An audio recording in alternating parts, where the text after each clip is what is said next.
You are watching YouTube channel. Flip over the laptop. Make sure the battery lock is pushed down so the red part is exposed. Push the switch all the way to the side and that will push the battery up. Remove the battery. Remove the M2.5x8 screw. Slide the DVD/CD drive out of the laptop. Flip over the laptop and remove all 11 of the M2.5x8 screws on the bottom of the laptop. Remove all 4 of the M2x3 screws. Pry open the lower door on the bottom of the laptop using the prier tool. Now pull the hard drive out.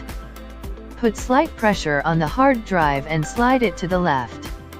Now pull the hard drive out. Remove the battery underneath the wireless card. Remove the M2x3 screw on the wireless card. Remove the wireless card antennas by lifting straight up on the base of the connection. Remove the battery underneath the wireless card. Remove the RAM modules by pushing the springs on the side and lifting up. Push in the latches at the top of the keyboard using the spudger to release that part of the keyboard, and start to lift up the keyboard more and more as you push in the latches. Open the laptop. Wedge the spudger tool between the side of the keyboard and the laptop and apply a slight amount of upward pressure. Push in the latches at the top of the keyboard using the spudger to release that part of the keyboard, and start to lift up the keyboard more and more as you push in the latches. Remove the ribbon cable that connects the keyboard to the motherboard by pushing the black latch downward and then pulling the cable out.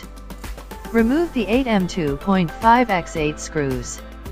Remove the cables indicated by simply verify that the other cables are fully unplugged.